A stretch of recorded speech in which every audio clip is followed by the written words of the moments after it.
Hello guys, welcome to Tutorly. So in today's video, I'm going to show you exactly how to split transactions in QuickBooks Online. If you ever have a single bank transaction that needs to be divided between different categories, this feature can save you a lot of time and help keep your books accurate. Instead of creating separate records for a single payment, you can organize each portion of that transaction in the appropriate category. Splitting a transaction is especially useful when one payment covers multiple expenses, or when you want to assign parts of the same transaction to different accounts.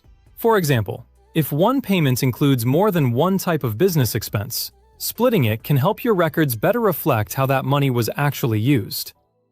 To get started, look over to the menu on the left-hand side of QuickBooks Online and click on Accounting. This is where you can access activity connected to your banking records and review items that have come in from your linked accounts.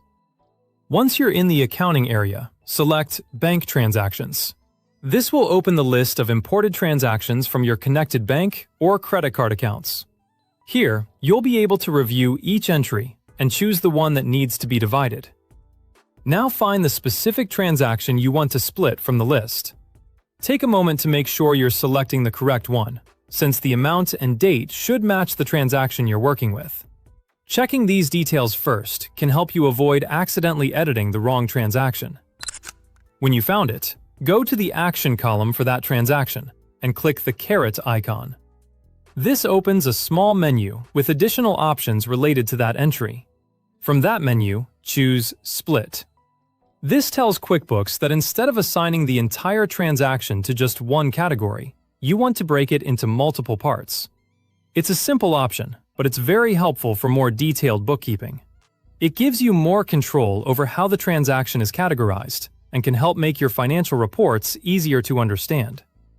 After that, enter the details of the split.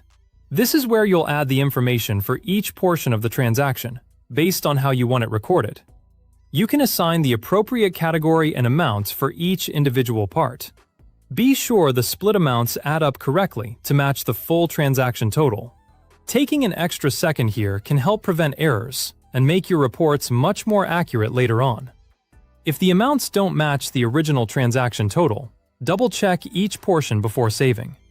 Once you've entered the split details, that's it. Your transaction has been divided and recorded the way you need it. And that's all there is to it. As you can see, splitting transactions in QuickBooks Online is a quick process once you know where to find the option. It's a great way to keep your records organized and to make sure each part of a transaction is tracked properly, especially when you're dealing with payments that cover multiple expenses or categories.